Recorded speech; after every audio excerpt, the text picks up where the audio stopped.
spoken to many women through the years about their trials and temptations with beauty. From these conversations and my own experiences, I know that as women, our beauty struggles can range from subtle and nagging to life-dominating. But to one degree or another, the issue of beauty presses in on all of us. Extraordinary measures. Our struggles are magnified by a culture that is obsessed with physical beauty. Every day, we are bombarded with images of beauty on television, movies, billboards, storefronts, and magazine ads, on our phones, tablets, and computer screens.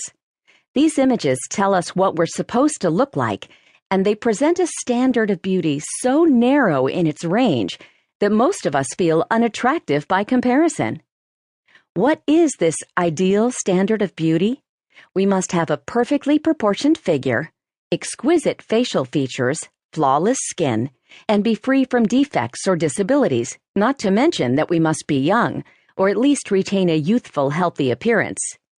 And consider what it takes to achieve this look so highly valued by our culture. The fact is, most models and stars we see on magazines and movie screens spend countless hours on beauty treatments, undergo expensive procedures, including cosmetic surgery, and hire health professionals and physical trainers to help them achieve and maintain this perfect look. One music star reportedly spends more than 3 hours of intense exercise per day, doing yoga, Pilates, swimming, cycling, weight training, and working out on her exercise equipment.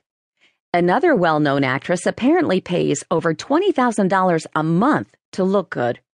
Her costly beauty routine includes personal training, private yoga instruction, and anti-cellulite spa sculpting treatments. She also has a private chef who prepares organic, high-protein, low-fat meals.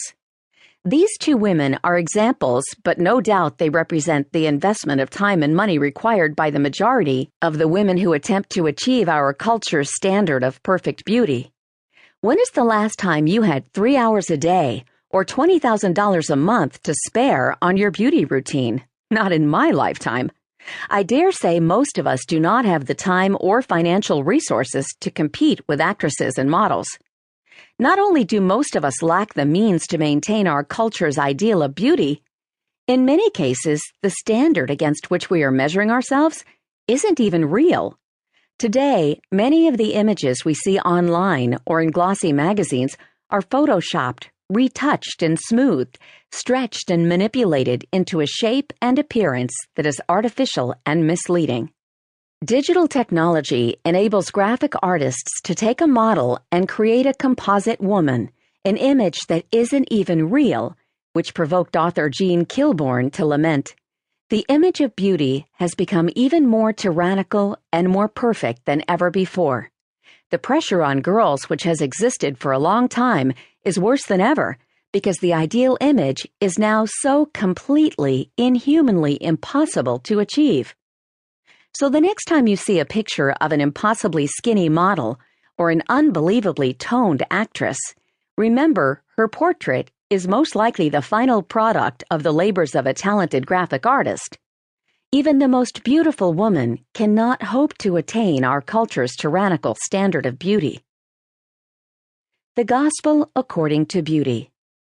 Despite the fact that the average woman can't pay out thousands of dollars per month on her beauty, or spend 3 hours a day exercising, or have a professional retouch all her photographs, women still chase this unattainable standard of beauty with a fury. The statistics tell the story. Few can afford $20,000 per month, but according to some figures, the average American woman spends a staggering $12,000 to $15,000 per year on beauty products and services. By one author's calculation, in the United States, more money is spent on beauty than on education and social services combined. That's not to mention the time it takes to apply all these products. The typical woman spends more than a year of her life, 474 days on average, putting on cosmetics. That works out to 1 week per year, and does not count the additional 52 days of our lives we spend removing said makeup. A tremendous amount of time and money is also spent on diet and exercise.